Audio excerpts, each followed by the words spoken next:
Plus TV ન્યૂઝમાં આપનું સ્વાગત છે। ભરૂચ મામલતદાર કચેરી સામેના ગેરકાયદેસર ઝૂંપડાને દબાણો દૂર કરાયા। કલેક્ટર કચેરી વિસ્તાર થયો દબાણમુક્ત। 50 થી વધુ ઝૂંપડાઓ તોડી પાડ્યા। આમ આદમી પાર્ટી પ્રમુખ પિયુષ પટેલ દ્વારા કલેક્ટર કચેરી આવેદનપત્ર આપવામાં આવ્યું।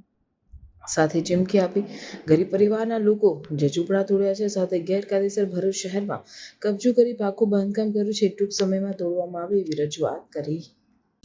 હું વીણાબેન બોલું છું। છેલ્લા 5 વર્ષથી મામલતદાર કચેરી પાછળ એક નાનો એવો ચાનો ગલ્લો કરું છું અને મારું ગુજરાન ચલાવું છું।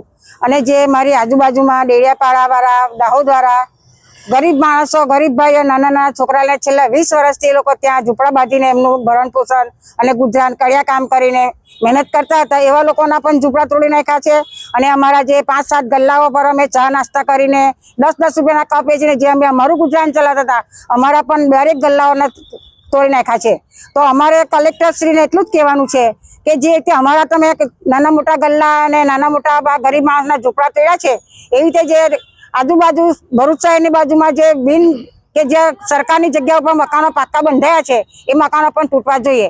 અને જો એ મકાનો 2 દિવસની અંદર નહીં તૂટે તો અમે અમારા પિયુષભાઈ જાતે અમારી આમ પાર્ટીના સભ્યો સાથે આમ પાર્ટીની સાથે ઊભા રહીને અમે બધા જે ગલ્લા અમારા તૂટ્યા છે, જે ગરીબ માણસોના ઝૂંપડા તૂટ્યા છે, ત્યાં અમે પિયુષભાઈ જોડે ઊભા રહીને ત્યાં ફરી એમના ગલ્લા અને ઝૂંપડા બંધાઈશું અને ત્યાં અમારી રોજીરોટી અમે ફરી ચાલી કરી દઈશું।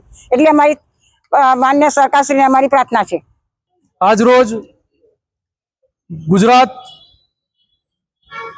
જે રીતે ભાજપ સરકાર તાનાશાહી ઉપર ઉતરી છે ને દાદાનું બુલડોઝર જે રીતે ફરી રહ્યું છે, ત્યારે કાયદા તમામ માટે અલગ અલગ હોય એવી રીતે હર હંમેશ આજે ગરીબ જનતા જે દેખાઈ રહી છે, જે રોજનું રોજ કમાઈને ખાનારી જે જનતા છે, જે નાના મોટા લારી ગલ્લા ચલવી ખાય છે, જે લોકો પોતાના કાચા ઝૂંપડા બાંધીને જે રહી ખાય છે, એવા લોકો ઉપર હર હંમેશા દાદાનું બુલડોઝર ફરતું રહ્યું છે। પરંતુ અસંખ્ય એવા પાકા બાંધકામો છે ભરૂચ શહેરી વિસ્તારની અંદર, એની ઉપર આજ દિન સુધી બુલડોઝર ફર્યું નથી।